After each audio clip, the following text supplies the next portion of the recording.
It doesn't exactly rhyme, but we'll give it a... I grew up between the fields and farms of Middletown, Delaware, on a boarding school campus, one just like Brooks. It too lay on the outskirts of a lake, and it too had numerous faculty children, kids filled with more energy than one could possibly imagine.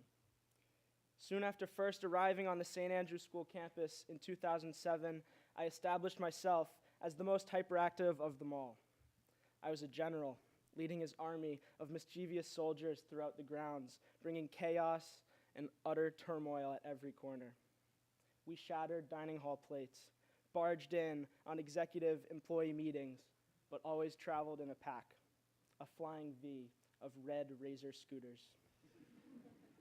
However, as I transitioned from a destructive second grader with an evil grin and horrific buzz cut into a composed and somewhat more mature middle school student, faculty kids my age began to move away, and I stood alone, significantly older than the rest of campus.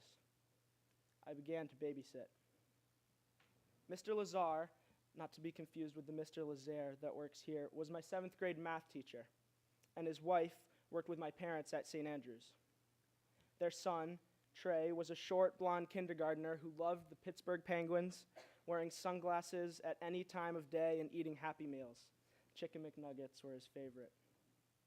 The Lazar family hired me to babysit Trey and his infant sister every Thursday afternoon, when his dad had math league and his mom had to attend a department meeting.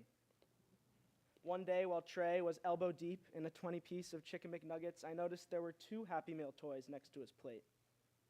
"Where'd you find that extra toy, Trey?" I asked curiously. "Don't know.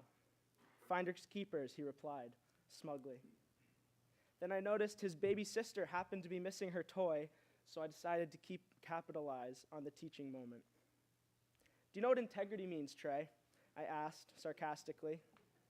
"Nope," he replied, not yet old enough to understand my tone. "Well, integrity is when you don't lie. It's when you're honest and truthful. Someone with integrity wouldn't steal from a 2-year-old and use finders keepers as an excuse." He was devastated, astonished that I deciphered his master plan, but he apologized, returned the toy, and learned an important lesson. Flash way forwards into just last month, the midpoint of winter term. I was enrolled in the course Brooks Goes to Preschool, where the class shuttled to the YWCA in Lawrence and volunteered as part-time teachers. I taught Preschool 5, a group filled with 4 or 5-year-old children, just 1 year younger than Trey.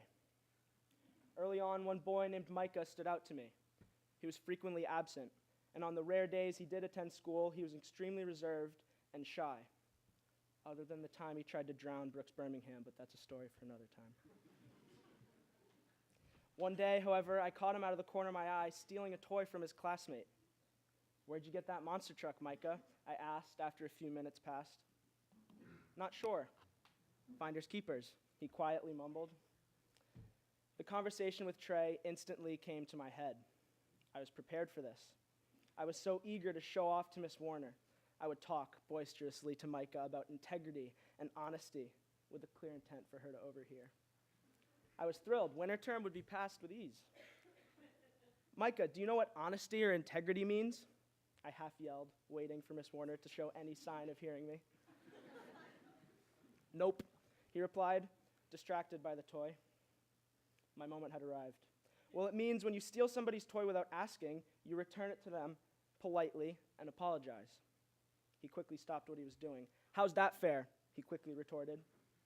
I didn't know what to say. Luckily, he wasn't done talking. "How come Adrian gets toys every week, but when I ask my parents for toys on Christmas or my birthday, they say we don't have enough money?" "I'm playing with this toy." I was stunned. "Okay, go on," I managed to barely stutter. "But integrity, that's what we're focusing on." Thanks for listening.